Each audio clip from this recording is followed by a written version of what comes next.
반갑습니다. 오늘은 제 7장, 여러분들 교재 119페이지에서부터 함께 공부해 보도록 하겠습니다. 지난 10월 9일이 원래 이제 6주차여서, 수업이 정상적으로 진행이 됐으면 오늘 이제 9주차 수업을 진행을 해야 되는데요. 한글날 연휴여서 수업이 이제 자연스럽게 수년이 됐고요. 실제로는 9주차 수업이 진행이 되고 있습니다만, 수업은 8주차 진행을 하고 있습니다. 자, 여러분들 이제 중간고사 보시느라고 수고 많으셨고요. 이제 제가 빨리 좀 성적을 평가를 해서 보내주신 자료를 기반으로 답안지를 기반으로 해서 평가를 좀 빨리 진행을 할 거고요. 또 기간 내에 여러분들 성적표에 입력을 해서 확인하실 수 있도록 또 하겠습니다. 그리고 수업에 대한 평가도, 강의 평가도 좀 여러분들이 진행을 하도록 되어 있어서 아마 조만간 평가도 하시고, 강의 평가도 하시고, 성적도 확인을 하실 수 있지 않을까 생각을 합니다.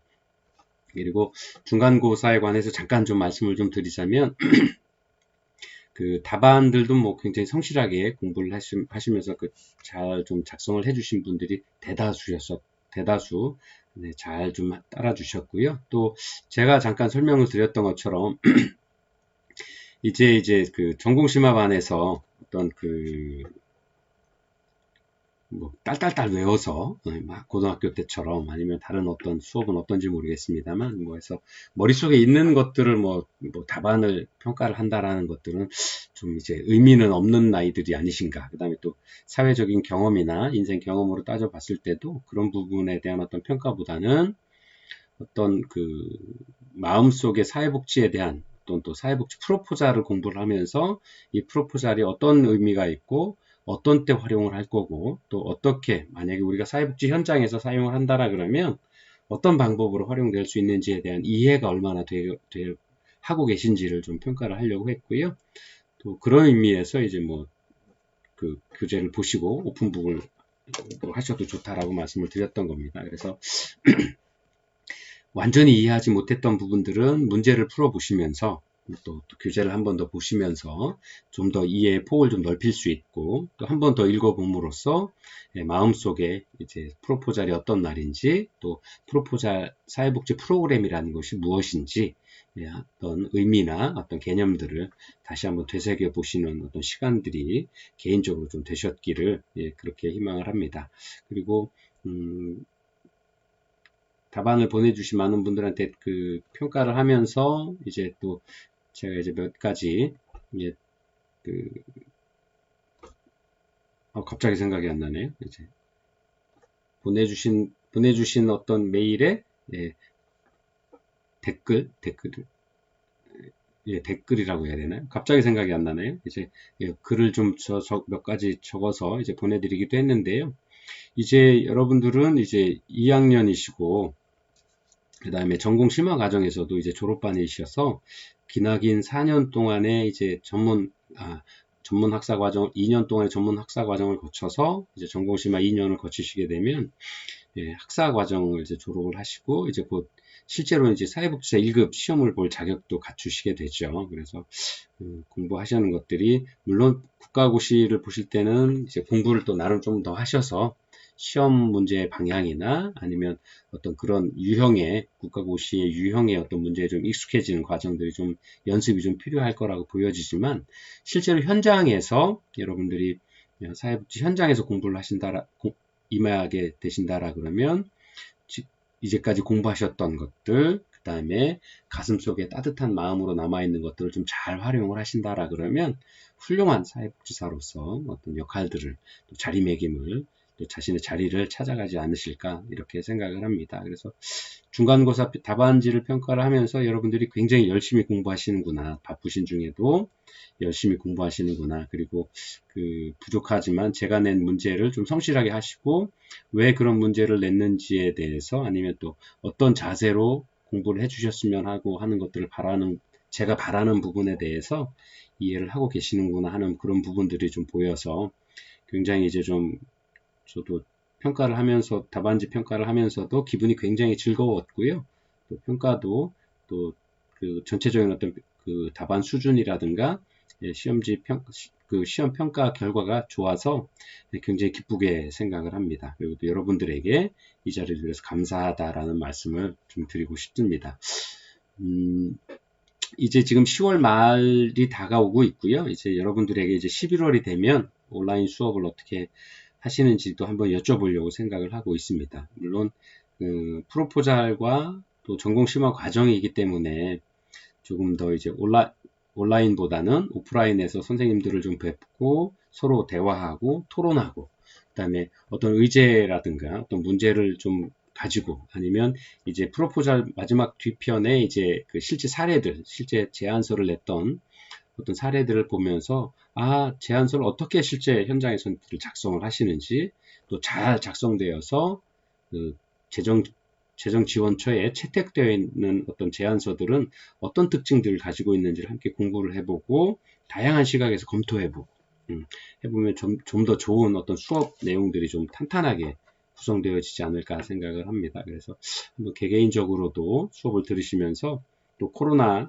진행 상황들을 보아가면서 건강이 좀 해치지 않고 또 그 코로나에 대한 위험이 좀 예방할 수 있는 어떤 수준의 관리가 된다라 그러면 온라인보다는 학교 강의실에서 토요일 날 여러분들과 함께 수업을 좀 진행을 했으면 하는 개인적인 욕심을 가지고 있습니다. 그래서 11월 첫째 주가 지난 후에 그다음에 앞으로 어차피 11월이 되면 어느 정도 국민의 약 한 70% 이상이 코로나 백신 예방 접종을 하시게 되면 위드 코로나로 이제 전환이 되는 어떤 시기가 되면 여러분들에게 어떤 오프라인 수업에 대한 의견들도 좀 여쭤봐서 학생 여러분의 의견을 좀 수렴을 해서 강의실에서도 11월에는 좀 함께 뵐 수 있으면 그런 어떤 그 의견들을 좀 모아서 진행을 해보도록 하겠습니다.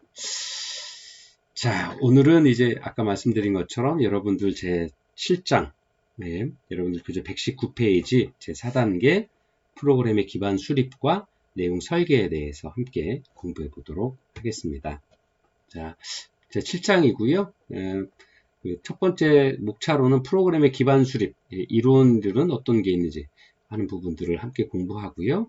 또 프로그램 내용들을 설계할 때 어떤 방법들이 있는지를 함께 보면서 그 대안을, 그러니까 즉 최종적인 방법을 선택하는 어떤 방법에 대해서도 함께 공부해 보도록 하겠습니다. 그래서 프로그램의 내용을 설계하는 방법에 있어서는 프로그램 내용이 좀 타당한지, 또 실행 가능한지, 즉 실천 가능한지, 그 다음에 마지막으로 다양하게 선택한 어떤 내용들, 프로그램 내용 중에서 최종적으로 최선의 대안들은 어떤 거지, 그리고 최선을 선택하지 못한다 그러면 차선은 어떤 게 있는지, 그래서 대안들을 선택하는 어떤 대안을 선택하기 위한 어떤 평가표를 어떻게 구성을 하고 작성을 하는지에 대해서 함께 공부해 보도록 하겠습니다.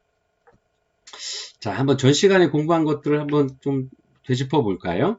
이제 중간고사도 끝나셨으니까 한번 편하게 다시 수업으로 돌아오셔서 본다라 그러면 프로그램들을 만들고 제안서를 작성하기 위한 내용들 중에서 이제 사회복지 프로그램들을 만들게 되고요.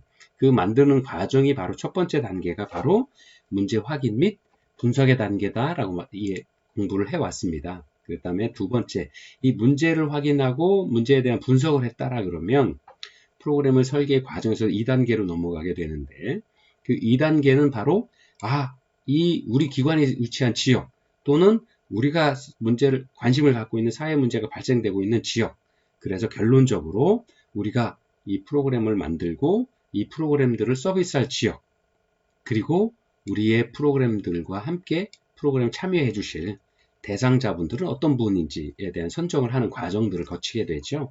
그래서 1단계 문제 확인을 하고 2단계 서비스 지역과 대상자를 선정하는 단계까지 공부를 했던 거고요.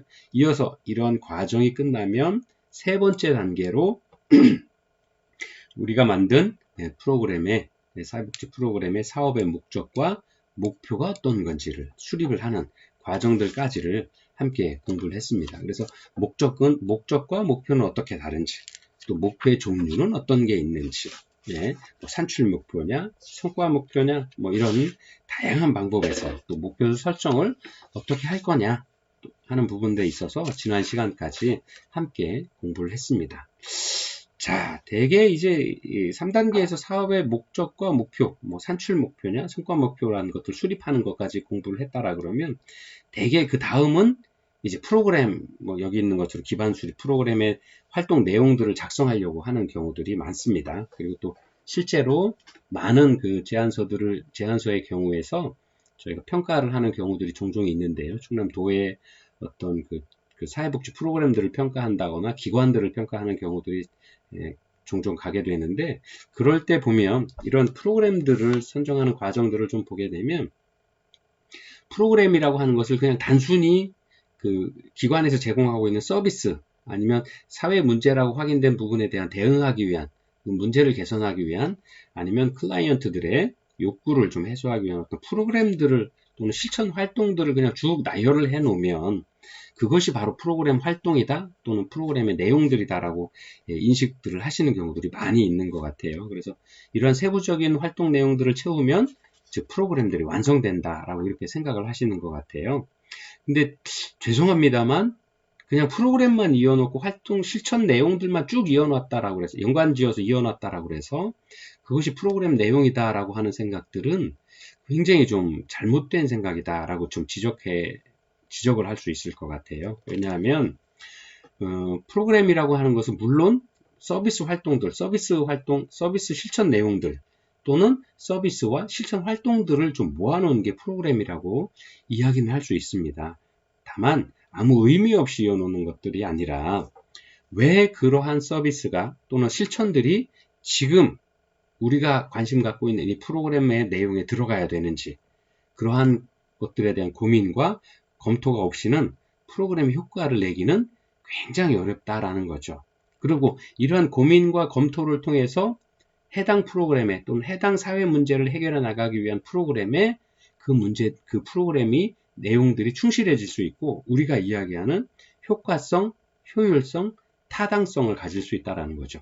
그리고 이러한 효과성, 효율성을 가진 프로그램들이, 즉 타당도가 높은 프로그램들이 신뢰도도 높더라 하는 어떤 그런 결과를, 아니면 연구에 대한 어떤 결과들을, 사례들을 많이 볼 수 있었다라고 하는 거죠. 그래서 이러한 그 프로그램들, 내용들, 서비스 내용들이나 실천 내용들은 사회복지의 목적을 달성하기 위해서 계획된 일종의 활동들의 구조화된 집합체라고 많은 연구자들, 이봉주와 김기덕이라고 하는 연구자들이 2011년 연구에서 말한 것처럼 그러한 집합체라고 요구하는 것들은 바로 이러한 필요한 그 프로그램의 효과를 달성하기 위한 왜 서비스가 들어가야 되고 왜 실천이 들어가야 되는지에 대한 충분한 고민과 연구가 필요하다라고 하는 이유다라고 말씀을 드릴 수 있습니다.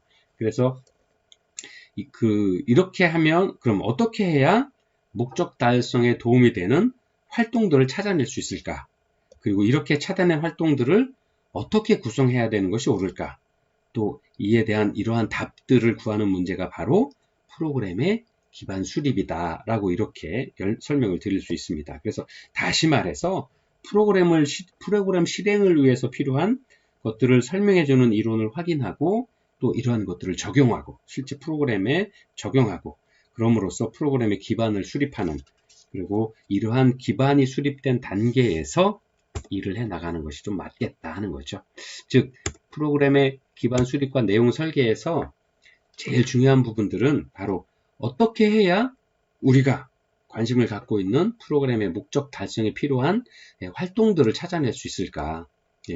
그리고 이렇게 찾아낸 활동들을 어떻게 구성을 해야만 우리가 이 관심을 갖고 있는 어떤 사회 문제를 풀어가는데 어떤 그 목적 도움이 될 수 있을 것이냐 하는 거죠. 즉 이러한 어떤 활동들을 찾아낸 활동들을 어떻게 구성하는가가 바로 프로그램의 실행을 위한 이론들을 확인을 하고 적용하는 문제와 동일하다. 또 이러한 그 프로그램의 이론을 확인하고 적용하는 것들이 바로 프로그램의 기반을 수립하는 과정이다라고 말씀드릴 수 있을 겁니다.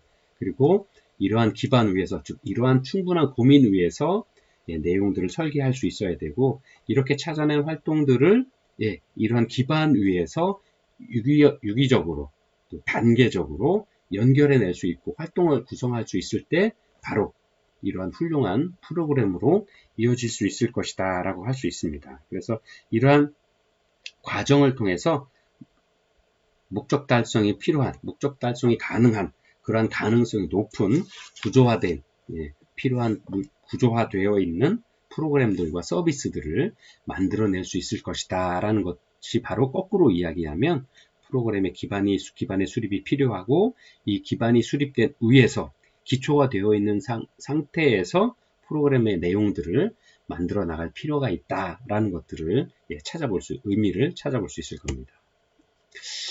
자, 프로그램의 기반 수립에 대한 이론 확인인데요. 자, 프로그램의 필요성에 대한 타당성을 제시하기 위해서, 자,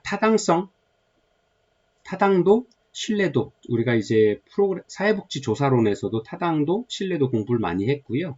또 그 외에도 프로그램 개발과 평가에서도 많은 시간 타당도와 신뢰도에 대해서 공부를 했습니다. 자, 이어서도 다음 시간에도 타당성에 대한 논의들을 좀 많이 하게 될 텐데요. 저희가 지난 시간에 공부했던 또는 다른 과목에서 전학기에서 공부했던 것들을 한번 되짚어 볼까요? 타당성, 타당도 설명하실 수 있나요? 한번 어떤 의미죠? 우리가 그때는 이제 타켓의 표적에 대해서 많이 이야기를 했죠. 이 이야기 쉽도록. 자, 표적이 있을 때 타당도 0점에 가장 맞도록, 즉 우리가 만들어 놓은 프로그램의 필요성에 제대로 맞춰져 가고 있느냐, 즉 0점 사격의 타켓 자꾸 영어랑 한국말로 헷갈리니 제가 죄송합니다. 그 타켓으로 그냥 영어로 하겠습니다. 타켓지에 대해서 0점에 맞도록 잘 쏘여진 실천하는 프로그램들이 이 0점에 잘 맞아가느냐 하면 우리는 타당성이 높다 또는 타당도가 높다라고 이야기를 합니다. 즉 프로그램의 목적에 맞도록 구성들을 했느냐, 프로그램들을 만들어냈느냐, 실천 활동들을 구성하고 있느냐, 이것이 바로 타당성이 높다라고 이야기를 하는 거죠. 그리고 신뢰도 또는 신뢰성이라고 하는 건 뭘까요? 타켓지에 일정하게 한 군데 가서 계속 맞는 거죠. 즉 반복해서 동일한 실험을 또는 동일한 프로그램들을 활용을 했을 때 동일한 목적들, 동일한 결과값들을 얻느냐 하는 거죠.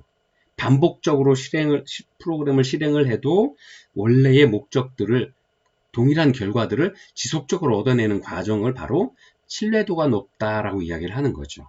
그래서 타당도가 높고 신뢰도가 높은 프로그램들을 만드는 게 저희의 목적이고요. 또 그런 프로그램들을 잘 만들어낼 수 있어야만 재정지원처에 선택받을 확률이 훨씬 높아질 수 있다라고 이야기를 할 수 있는 거죠.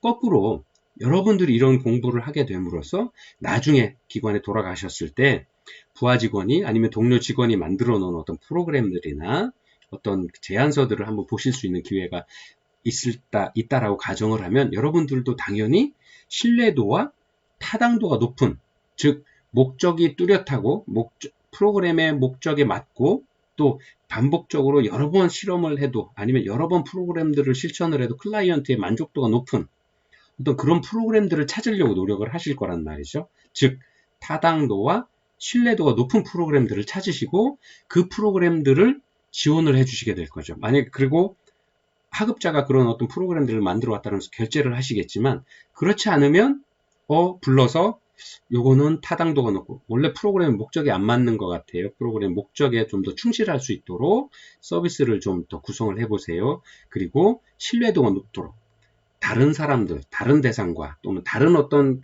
그 프로그램 그 실천가들이 사회복지사 선생님이 와서 프로그램을 이용을 했을 때도 동일한 효과를 얻을 수 있도록 동일한 결과를 얻을 수 있도록 조금 더 고민해 봐 주세요 라고 말씀을 하시고 결제를 좀 미루시겠죠. 그런 것처럼 그러한 프로그램들을 만들기 위한 가장 기본적인 역할이 바로 프로그램의 기반을 수립하기 위한 이론들을 알아내는 겁니다. 그래서 아까 말씀드린 것처럼 타당성 또는 신뢰성, 타당도, 신뢰도 이런 것들을 높은 어떤 프로그램들을 만들기 위해서 실제로 대개의 경우 프로포잘의 앞부분에서 즉 프로그램의 필요성, 프로그램의 효과성에 대해서 이론을 할 때는 많이 활용을 하는데 실제로 프로그램들을 구성을 할 때 많이 좀 간과하는, 지나쳐가는 경우들이 많이 보여집니다. 그래서 이러한 과정들은 실제로는 간과하지 않아야 된다라고 하는 것들 때문에 다시 한번 강조해서 말씀을 드리는 거고요. 이러한 프로그램들을 간단히 정의한다라고 그러면 프로그램의 기반을 수립하고 하는 것들은 뭐냐면 현상이 무엇이고 그 다음에 그러한 현상이 어떻게 작동하고 있는가라고 하는 것들을 우리는 이론에서 찾아볼 수 있다라고 하는 거죠. 그래서 이러한 이론들을 충분히 활용함으로써 프로그램의 활동 내용들을 좀 면밀하게 구성을 할 수 있고요. 이러한 면밀하게 구성한다는 이야기는 이런 활동들이 바로 신뢰도와 타당도를 높여주기 위한 어떤 활동들로 구성을 해야 된다라고 하는 거죠. 그럴 때에 필요한 것이 바로 프로그램의 기반 수립을 위한 이론들을 좀 잘 이해하고 그러한 이론에 적합한 어떤 확인되어 있는 신뢰성이 높은 어떤 활동들을 만들어 나가야 된다라고 하는 거죠. 그래서 이런 이론을 좀 다시 한번 짚어보면요. 이론이라고 하는 것은 현상이 무엇이고 그러한 현상이 어떻게 작동될 것인가. 즉 독립변수가 무엇이고 즉 원인이 무엇이고 종속변수, 결과가 어떻게 나올 것이다 라는 것들에 대한 이론적인 설명들을 해주는 것. 그것이 바로 이론이다 라고 하는 거죠. 우리가 조사론에서 한번 공부하셨던 것들을 한번 잠깐 되짚어 보면요. 독립변수와 종속변수의 상관관계를 설명하는 게 이론이다라고 조사론에서는 저희가 설명을 하고 공부를 했을 겁니다. 종속변수, 즉 원인이 무엇이고 결과가 무엇이고 이 원인과 결과 사이에 인과관계가 무엇이냐를 설명하는 게 바로 이론이다라고 공부를 했죠. 즉 그러한 것들을 이론들을 좀 미리 확립을 하고 있어야 된다라고 하는 거죠. 그래서 사회복지 프로그램에서 다루는 사회 문제의 인과관계를 설정하는 근거가 바로 이론이다라고 우리는 이해를 할 수 있습니다. 그래서 이러한 관련되어 있는 이론들을 좀 검토해 보면 즉 프로그램에 어떠한 내용들을 포함할지에 대한 밑그림을 그릴 수 있게 되고 또 이렇게 함으로써 프로그램 설계를 조금 더 구체적이고 체계적으로 할 수 있게 된다라고 하는 겁니다. 그래서 사회복지 프로그램에서 다루는 어떤 사회 문제도 하나의 현상이기 때문에 이것이 무엇인가, 어떠한 것인가를 설명해 주는 것이 바로 이론이다라고 말씀드릴 수 있게 됩니다. 그래서 이런 이론을 근거로 해서 사회 문제가 앞으로 어떻게 변화할 것인가 하는 것에 대해서 예측할 수 있게 되고요. 또 어떠한 원인들로 인해서 사회 문제가 확대되고 또 축소해 주는가 하는 것들도 그런 것들을 설명을 하는 것도 바로 이러한 이론이다라고 말씀드릴 수 있게 됩니다. 그래서 특히나 프로그램 개발에 있어서는 이론이라고 하는 것은 인과관계를 다룬 가설과 아주 설정이 깊다라고 설명을 드릴 수 있죠. 그래서 우리가 보통 연구 논문을 쓸 때도 이게 이제 우리가 제안서를 쓸 때도 아니면 어떤 문서를 쓸 때도 가설을 세우게 되죠. 우리는 이 프로그램 필요성에 대한 어떤 필요성을 설계를 할 때도 어떠한 문제가 있기 때문에 이 문제를 해결하기 위한 독립변수가 있기 때문에 원인이 있기 때문에 이 문제를 해결하기 위한 결과물, 종속변수를 만드는데 그 과정에서 우리는 가설을 세우게 되죠. 그 가설과의 인과관계가 바로 이론으로 만들어가는 그러한 독립변수와 종속변수의 인과관계가 반복되고 그게 보편화되면 그것을 이론화할 수 있게 되는 어떤 이런 과정이다라고 말씀을 드릴 수 있게 되는 거죠. 그래서 사회복지 조사론에서 자료 분석에서 배운 것처럼 가설이라고 하는 것은 연구자가 확인하고 싶은 것을 본격적으로 조사하기 전에, 즉 프로그램에서 이야기를 드리면 프로그램에서 해결하고자 하는 문제들을 어떤 활동들로 구성하고자 할 때 그 활동들을 만들어내가는 어떤 이론적인 근거가 바로 가설이다. 가설 활동들이다 라고 말씀을 드릴 수 있게 되는 거죠. 그래서 프로그램의 측면에서 볼 때 프로그램에서 다루는 사회 문제에 어떤 요인들이 영향을 미치는가를 확인하고자 하는 것이 바로 프로그램의 가설이 될 수 있다라고 하는 거죠. 그래서 마찬가지로 프로그램의 성과라고 할 수 있는 단기 결과 또는 장기 결과로 이어지는 연계성도 이론에서 제공하는 바로 인과관계다라고 이해할 수 있을 겁니다. 자, 그래서 그런 것들을 좀 그림으로 좀 보면요. 아까 말씀드린 대로 독립변수 A와 독립변수 B 또는 독립변수 C가 종속 변수와 연관될 수 있다라고 하는데, 이 독립 변수는 저희가 조사론에서 공부하셨던 걸 잠깐 한번 되짚어보시면 원인이라고 말씀을 드릴 수 있는 거죠. 어떠한 원인 하나로 인해서 어떤 결과가 나오고 그 과정 중에서 인과관계를 우리는 가설로 설명을 할 수 있게 되는 거죠. 그래서 연구 가설과 인과관계를 설명하는 방법이고요. 또는 이것을 프로그램으로 좀 변화시켜서 보면, 연구에서는 이렇게 했습니다만 실제 우리가 만들고자 하는 제안서에서는 프로그램으로 보여줄 수 있게 되는 거죠. 그래서 프로그램 A와 프로그램의 성과, 우리 프로그램에서 목표와 목적으로 삼고 있는 어떤 성과물을 얻게 되는데, 그 성과물을 얻기 위한 프로그램 A 가설이 바로 성과로 이어지는, 즉 프로그램과 성과의 인과관계가 바로 가설로 연결되어 있다라고 할 수 있는 거죠. 바로 이러한 것들이 이론으로 설명되고 있다라고 하는 거죠. 그래서 프로그램 B는 어떤 성과를 얻게 되는지에 대한 인과관계를 가설로 설명하는 거고, 프로그램 C는 어떤 성과를 얻게 되는지에 대한 가설들, 이러한 가설들이 바로 우리가 이야기하는 프로그램의 목적과 그 다음에 프로그램의 활동들로 이어지는 거죠. 그래서 프로그램 활동들을 그래서 이러한 프로그램 성과를 얻기 위해서 이러한 목적 행동들이 필요한지를 프로그램에서 설명을 하는 거죠. 그래서 이야기하는 이론이 필요하다, 이론들이 있어야 된다라고 하는 것이 바로 이러한 인과관계를 설명하는 관계로서 이론들이 좀 필요하다, 가설을 세우는 과정들이 필요하다. 즉 원인과 결과, 독립변수와 종속변수 사이의 인과관계를 설명하는 것이 하는 거죠. 그래서 그러한 가설들을 세울 수 있어야 되고, 이러한 가설을 바탕으로 프로그램 활동들을, 또 서비스 내용들을 연결시켜서 구조화시켜서 만드는 것이 바로 프로그램이다 라고 설명을 드릴 수 있습니다. 자, 잠깐 쉬었다가요, 2교시에 이어서 인과관계에 대한 설명들을 이어나가도록 하겠습니다. 잠시 후에 뵙겠습니다.